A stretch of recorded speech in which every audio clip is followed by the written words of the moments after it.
ICE agent commits suicide in NYC, leaves note revealing government plans to round up and disarm Americans during economic and bank collapse. Updated twice, May 10 and May 12. Bottom, after writing a lengthy suicide note exposing terrifying plans the government has for American citizens, a U.S. Customs agent walked onto a pier in NYC and blew his brains out. Sources inside the New York City Police Department have revealed to Superstation 95, the contents of a suicide note found on the body, and they are utterly frightening. The note, which says it was written over the course of a full week in advance, outlines why the officer chose to shoot himself. The America I grew up in, and cherished, has been murdered by its own federal government. Our Constitution has become meaningless and our laws politicized so badly, they are no longer enforced except for political purposes, the note said. Our elected officials are, to a person, utterly corrupt and completely devoid of any love or respect for the country which pays them. To them, everything is about getting and keeping power, and making illicit money from backroom deals. The 42-year-old U.S. Immigration and Customs Enforcement deportation officer shot himself with a .40 caliber service pistol inside Pier 40 in Hudson River Park at around 11 a.m. 1. A source at the scene described how the officer calmly walked into the park, took out his pistol and shot himself in the head. A ICE federal agent fatally shot himself in the head at waterfront Chelsea Park, pictured, in New York Friday. The 42-year-old worked as U.S. Immigration and Customs Enforcement deportation officer and his offices were nearby to the scene of the shooting. He was rushed to Lenox Hill Hospital but doctors were unable to save him. 2. ICE released a statement Friday afternoon. Tragically, a U.S. Immigration and Customs Enforcement, ICE, deportation officer from the New York field office suffered a self-inflicted gunshot wound and has passed away.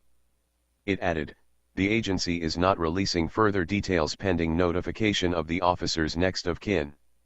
According to the suicide note, the officer said, I was hired to enforce the law, to capture and deport people who come to this country against our laws. But now, if I dare to do that, I face being suspended or fired because our president refuses to faithfully execute the duties of his office.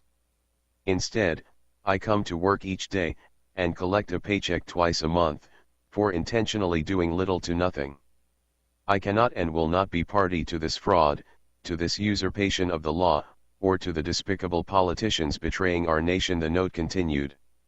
ICE's Office of Professional Responsibility is reviewing the matter and coordinating with the New York Police Department on the investigation. The agent worked at a field office in Lower Manhattan, just blocks away from the scene of the shooting. Mentions FEMA camps for Americans. 3. In the suicide note, the officer revealed what he claimed are terrifying plans the feds have been finalizing. If the American people knew what this government is planning, they would rise up and overthrow it. If I or anyone else in the federal government revealed what is coming, we would be killed anyway, so now I will reveal what I know. We in federal law enforcement have been drilling for several years to control riots and uprisings from a coming financial collapse and widespread bank failures. The drills involve life-sized images of American men, even women and children, whom we are told to shoot for practice and to get used to it. We have been told that the economy is terminally ill and will fail in 2016. We are also told the banks are all insolvent and the FDIC doesn't have nearly enough funds to bail out depositors. We are told these events are unavoidable and it is imperative that the government survive when people rise up over this. When the collapse takes place, detention camps created under the FEMA Rex 84 program in the 1980s to house illegal aliens whom we were going to deport, will instead be used to imprison American citizens whom the government feels constitute a threat. American citizens will be rounded up without warrants and imprisoned without trial for God knows how long. These camps have been equipped to carry out Hitler-scale killings. An actual purge of American citizens by the very government which they, themselves, created and pay for. I cannot be party to this. The note goes on to say talk about state-level National Guard being disarmed by the feds, 4, and over 1 billion rounds of ammunition purchased by the feds, 5, and the military overdeployed and being shrunk, 6. The government knows the military will rise up to stop this, so our military is being deployed overseas, intentionally involved in foreign fights, and deliberately shrunk in size so they cannot be here or help Americans. This is why certain ammunition and weaponry has been removed from state-level National Guard armories and over 1 billion rounds of hollow-point ammunition has been bought by the federal government. The states themselves have been disarmed of military-grade firepower so they cannot defend themselves from the federal activities.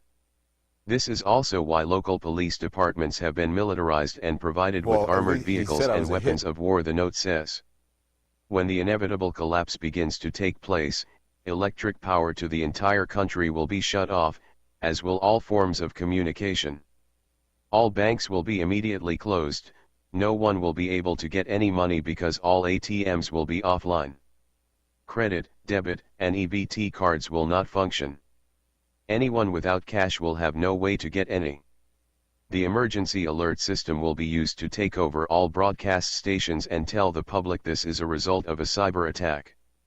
But while the American people patiently await things to get back to normal, the government will unleash round UPS of citizens they deem militants or dangerous. With all civilian communications out, and all TV and radio stations taken over by the emergency alert system, by the time word spreads of what is taking place, the government will already have the upper hand. Federal prisoners to be gassed to death. The note goes into a wide array of very specific plans and does so in extremely specific detail about what the feds are allegedly planning. For instance, it talks about federal prisons. Every federal prison has been outfitted with lethal gas systems. When things go bad, all prisoners in all prisons will be placed in their cells on lockdown. Prison staff will depart the facility, and a certain designated person will trigger a lethal gas system. All federal prisoners, regardless of their crime or their sentence, will be gassed to death in their cells. Once the gas clears, the dead will be removed and the prisons will then be used to house citizens who fight against the federal onslaught. Priests recruited to quell opposition, 7. The note makes mention about priests, rabbis, and clerics from various religious denominations having been recruited and trained to quell resistance. So intent is the government to succeed, they have recruited priests, rabbis, and clerics from various religions to quote appropriate scriptures about obeying government. They are being trained to tell people not to fight back and that their best hope is to pray. Executive Order 13603, 8. The suicide note goes to great lengths about Executive Order number 13603 signed by President Obama on March 16, 2012. The note details. Executive Order 13603 about National Defense Resources Preparedness. This 10-page document is a blueprint for a federal takeover of the economy. Specifically, Obama's plan involves seizing control of all commodities and products that are capable of being ingested by either human beings or animals. All forms of energy. All forms of civil transportation. All usable water from all sources. Health resources, drugs, biological products, medical devices, materials, facilities, health supplies, services, and equipment. Forced labor, or induction as the executive order delicately refers to military conscription. Moreover, federal officials would issue regulations to prioritize and allocate resources. Superstation 95 took a look at this executive order from the Government Printing Office, GPO, website and, sure enough, everything contained in the officer's suicide note about this executive order is true. To be sure, much of this language has appeared in national security executive orders that previous presidents have issued periodically since the beginning of the Cold War. But more than previous national security executive orders, Obama's 13603 seems to describe a potentially totalitarian regime obsessed with control over everything.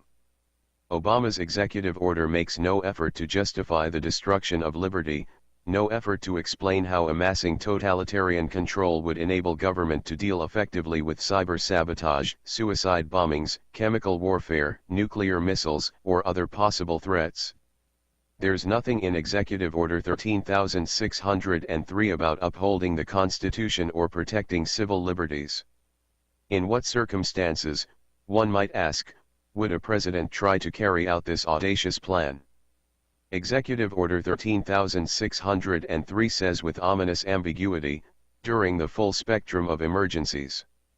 Database of preppers. The suicide note touches on the subject of preppers. We in federal law enforcement have also been told that the government has a full database of all so-called preppers. Those people will be dealt with first by armed federal agents coming to take their guns, then their food stocks, so food can be redistributed as the government sees fit. If the dead officer's claims about an unavoidable economic and banking collapse are true, would it then follow that the executive order put in place by Obama might be activated? Would all of us find ourselves in forced labor, while the government takes our food and redistributes it under the executive order's paragraph about allocating resources? This is terrifying stuff. There is much more to the suicide note, and Superstation 95 is considering how much more to publish. As such, this is a developing story and readers should check back for further updates. These could simply be insane ramblings.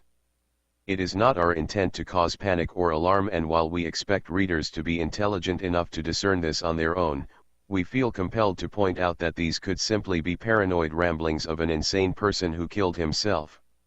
On the other hand, these could also be revelations by a person who was so distraught over the ugly truth, that he killed himself. We at Superstation 95 just don't know. We urge everyone to stay calm, think rationally, and decide whether or not to take any action to prepare, in case this person's suicide note is telling the truth. Sourcing/corroboration. 1. ICE agent suicide in NYC, New York Daily News. 2. Taken to Lenox Hill Hospital, New York Post. 3. Rex 84 FEMA camps, Wikipedia. 4. National Guard being stripped of crew serviceable weapons and communications gear, Republic Broadcasting, John Stadmiller. 5. Department of Homeland Security orders 1.6 billion rounds of ammunition, Forbes magazine. 6. U.S. Army overdeployed and intentionally shrunk Army times. 7. Clergy recruited by government to quell opposition, KSLA TV Channel 12. 8. Executive Order 13603 White House U.S. Government Printing Office. Update, May 10, 2016, 10 p.m. EDT. The website Snopes.com has issued a declaration that our story is some sort of hoax, that we are somehow not a radio station, and attributed the story, and this website, to a former FBI National Security Intelligence asset named Hal Turner, whom she smears as a white supremacist. This is not the first time Snopes.com has made accusations against us simply because we have been the exclusive source of politically incorrect news. And while we stand by our stories in every regard, this barrage of attacks by Snopes.com is becoming libelous. We address the Snopes.com accusations one at a time. 1. No aspect of our story above is a hoax. What Snopes.com seems to take issue with is the existence and content of a suicide note which was revealed to us by the NYPD. The person from NYPD who gave us this information did so after trying to get two other New York media outlets, one TV, the other a newspaper, to publish the story, and was rebuked within minutes by media contacts who said, "We won't touch this with a 10-foot pole." The fact that the NYPD now claims no note was found does not surprise us at all. NYPD has very close ties with the feds, and the feds have an intense interest in concealing or discrediting the information it contained. 2. According to the FCC Licensing Bureau, 95.1 FM in New York City is the HD4 frequency for WNSH 94.7 FM as licensed by the FCC as shown here. 3. Our story was written by our newsroom staff, not anyone named Hal Turner. 4. Mr. Turner was formerly a paying customer of this radio station from October 7, 2015 through March 30, 2016. He bought airtime from us to air his personal radio show The Hal Turner Show. Finances caused Mr. Turner to cancel his programming on our radio station and continue his show on WBCQ International Shortwave, where he is on the air live from 9 to 11 p.m. every Wednesday evening. Mr. Turner's website is halturnershow.com. He is welcome to return to our airwaves if his finances improve. 5. Snopes.com claims Mr. Turner is a white supremacist. In reality, Mr. Turner worked for the FBI from 1993 to 2008, with his Todd as the Joint Terrorism Task Force from 2003 to 2008. His job was to infiltrate white supremacist groups to thwart violent criminal acts by such persons. This information came out when the Obama administration betrayed Mr. Turner in 2009 and arrested him for writing in 2009, what the government paid him $3,000 to say on Dateline NBC and Fox News Channel just 4 years earlier in 2005. After 3 trials, 2 hung juries, Mr. Turner was bankrupted by legal fees, was appointed a public defender, who threw the case, resulting in Mr. Turner's conviction. For Snopes.com to smear Mr. Turner as a white supremacist when federal court records show the exact opposite, is a prime example of the utterly shoddy research and reporting provided by Snopes.com. The criticism and Snopes.com outright falsehoods about this story, and others, have been written mostly by Ms. Kim LEOAFFAIRS, age 37, born March 20, 1979. 39, Kakano Avenue, Babylon, New York, 11702-1901. Those of you who are offended by this type of journalistic misconduct, may wish to contact Ms. LEOAFFAIRS in a peaceful, lawful, non-threatening, and non-violent manner to complain about her shoddy journalism. Please do not harass this ignorant person, and please do not make any threats or commit any intimidation. None of us need that, and it will only result in serious legal trouble. Ms. LEOAFFAIRS can be reached at tel. 516-422-7943. 516-422-7494. and /or 631-691-3415. If you prefer email, you may contact Ms. LEOAFFAIRS at anang209@aol.com or kim@socialnewsdaily.com. You may be interested in knowing that at some point, and perhaps to this day, Ms. LEOAFFAIRS was employed by Facebook with a contact telephone number, in the past, of 650-308-7300. In closing, we at Superstation 95 work very hard to get real news that the public can make use of. We do not filter our news based upon political correctness. We stand by the story and all the stories we write and hope that you, the reader, can hear the ring of truth in our reporting, as we continue to uncover exclusive information and report the facts. To that end, we have now exposed the journalistic writing of Ms. Kim LEOAFFAIRS as false and hope that Snopes enjoys a dose of its own medicine. Ms. LEOAFFAIRS and others at Snopes put themselves out in the public domain and hurl criticism and accusations at us and many other fine people. Since they put themselves out in the public domain, they are public figures who can be publicly criticized. Our goal with this update is to achieve that. Anyone else at Snopes who performs similar acts against us can expect the same treatment. Update, May 12, 2016, 1:16 a.m. EDT. Despite our clear rebuttal above, yet another journalist chose to attack us and this story, repeating the misstatements by Snopes.com and adding some new outright falsehoods of their own. In a rawstory.com article entitled "Right-Wing Loon Turns Agent's Suicide into Conspiracy Hoax," writer Travis J. Geddes claims the story is a hoax that essentially recycles last year's Jade Helm 15 conspiracy theory and goes on to claim that Superstation 95 is neither a radio station nor a news site. This website is linked to white supremacist and former Fox News regular Hal Turner. Superstation 95 is linked to neo-Nazi Hal Turner, who frequently appeared on Sean Hannity's Fox News program. begging Americans to rise up and overthrow the US government before it's too late. With regard to item number 1 above, shown in our rebuttal to the original Snopes.com hit piece, the FCC Licensing Bureau shows the licensing of 95.1 FM and is linked above. As to item number 2, we made clear in our rebuttal to Snopes.com that Mr. Turner was merely a paying broadcaster who ended his 6-month relationship with Superstation 95 on March 31st. He does not own, operate, or contribute to the content of this website. Moreover, rawstory.com repeats the same false, misleading and defamatory claims that Turner was/is a white supremacist when in fact, as shown above, Turner was with the FBI from 1993 through 2008 and in his final 5 years, was with the FBI Joint Terrorism Task Force, JTTF, to infiltrate white supremacist groups to thwart acts of violence. All this is proved by federal court records, yet Travis Geddes from Raw Story went ahead and ignored these facts nonetheless. Speaking of court records, both Snopes.com and rawstory.com mention that the contact attorney for this website is the same as Turner's criminal defense attorney.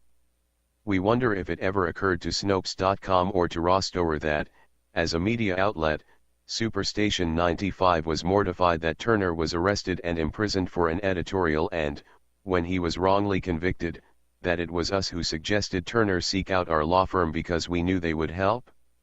Schlam. Stone & Dolan is a very large law firm, with dozens of attorneys. The firm occupies 3 floors at 26 Broadway in New York City, the old Standard Oil building in the heart of the financial district. They usually handle commercial litigation but took Turner's case because it was a dire affront to the rule of law and a direct attack by government upon freedom of speech and freedom of the press. Even worse, Rawstory's writer, Travis Geddes went on to say, in item number 3 above that Turner is a neo-Nazi, then utterly fabricated a claim that Turner frequently appeared on Sean Hannity's Fox News program. This proved to be a flat-out falsehood. One of the editors here at Superstation 95, Christian Rivera, telephoned Hal Turner to inform him of these 2 articles and ask for Turner's response.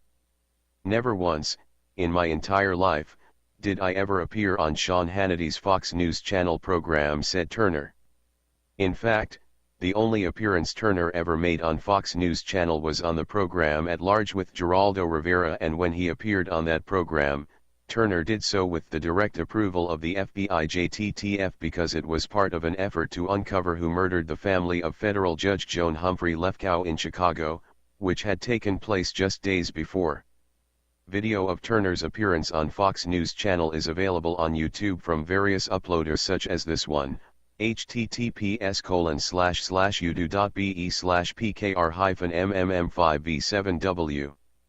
Folks who view the YouTube video need to understand that at the time, I was operating under deep cover for the national security of this country, in an active murder investigation. What they are seeing is an intelligence operation by and for the FBI and the federal government, Turner said. All of this came out in federal court in 2009 and 2010, where that video was actually played for one of the 3 juries. For Rawstory to use my work with the FBI against me, is disgraceful, he went on. With respect to item number 4, wherein Rawstory writer Travis Geddes claimed our story suggested the dead agent's note was begging Americans to rise up and overthrow the US government before it's too late, you need only scroll up to see it said nothing of the sort. The third block quote from the agent's suicide note reports his note as saying if the American people knew what this government is planning, they would rise up and overthrow it. Nowhere did the agent or our story beg the American people to rise up and overthrow the government before it's too late.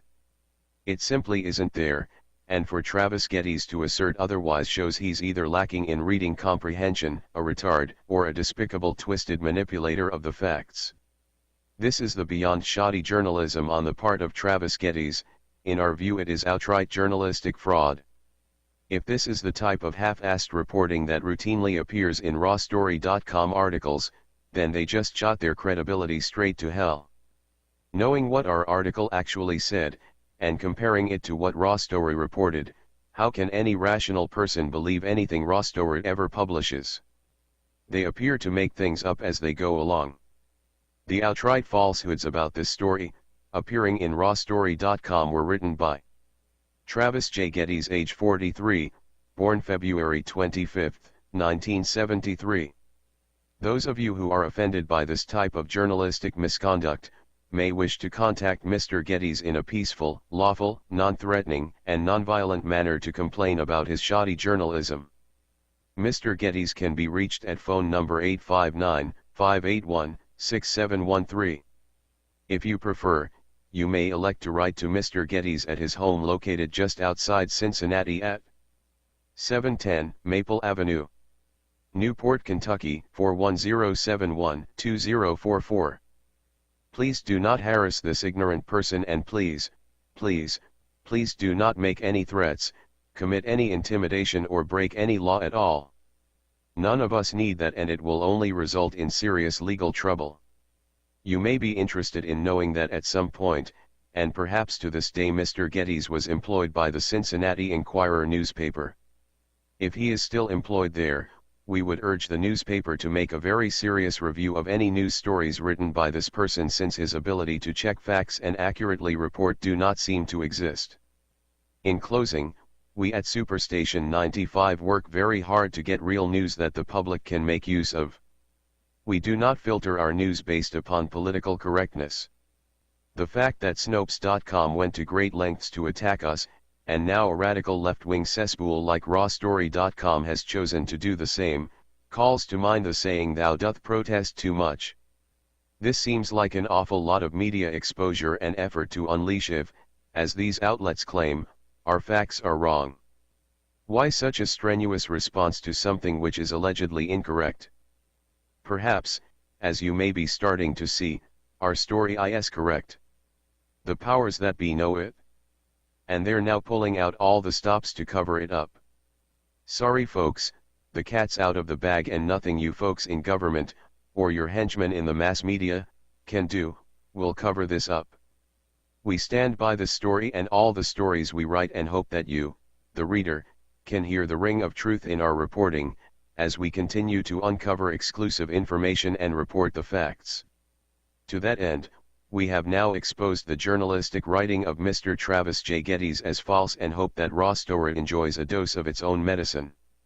Mr. Geddes and others at rawstory.com put themselves out in the public domain and hurl criticism and accusations at us and many other fine people.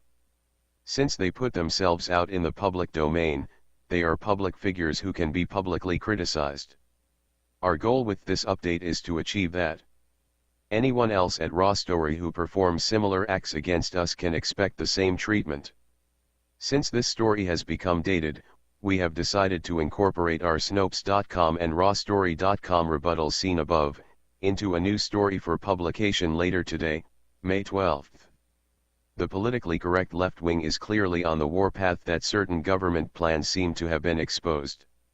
It thus seems best to bring this issue to the fore rather than let it go quietly into the night. The more they try to cover this up or discredit it, the more we will cover it.